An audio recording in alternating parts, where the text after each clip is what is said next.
Words with letters with same sound. పిల్లలు, ఈ 3 పదాలను జాగ్రత్తగా గమనించండి. ఆ పదాలు FILL, BELL, BOSS. పిల్లలు, ఈ 3 పదాల్లో ఏ పోలిక ఉంది? ఖచ్చితంగా చెప్పారు. ఈ పదాల్లో 2 సార్లు వచ్చిన అక్షరాలు ఉన్నాయి. పిల్లలు, ఇంగ్లీష్లో ఒక అక్షరం పదంలో 2 సార్లు వచ్చినప్పుడు చాలా పదాల్లో వాటి ఉచ్చారణ మనం ఒక్కసారే చేయవలసి ఉంటుంది. పదండి, ఒక ఉదాహరణ చూద్దాం. ఆ పదం BELL. ఈ పదంలో ఎల్ అనే అక్షరం 2 సార్లు వచ్చింది.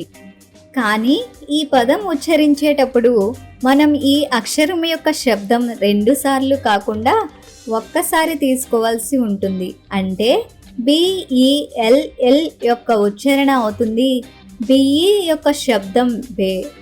LL యొక్క శబ్దం ల్ కాకుండా ల్ అవుతుంది. కాబట్టి BELL యొక్క ఉచ్చారణ అవుతుంది బే ల్ బెల్. బెల్ అంటే గంట. తర్వాత పదం చూద్దాం. ఆ పదం BOSS.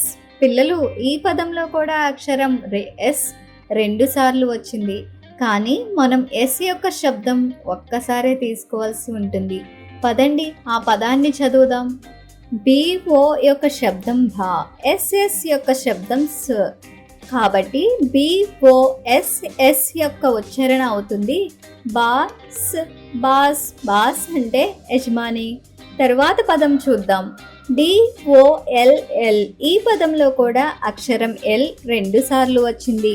అయితే ఈ పదం ఉచ్చరించేటప్పుడు L యొక్క శబ్దం ఒక్కసారే తీసుకోవాలి.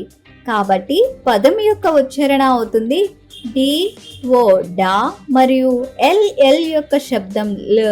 కాబట్టి DOLL యొక్క ఉచ్చారణ అవుతుంది డా ల్ డాల్. డాల్ అంటే బొమ్మ. ఇదే విధంగా తర్వాత పదం చూద్దాం. ఆ పదం FILL. FI యొక్క శబ్దం ఫి, LL యొక్క శబ్దం ల్. కాబట్టి FILL యొక్క ఉచ్చారణ అవుతుంది ఫిల్. ఫిల్. ఫిల్ అంటే నింపడం. తర్వాత పదం చూద్దాం. ఆ పదం HILL. HI యొక్క శబ్దం హి, LL యొక్క శబ్దం ల్. కాబట్టి HILL యొక్క ఉచ్చారణ అవుతుంది హిల్. హిల్.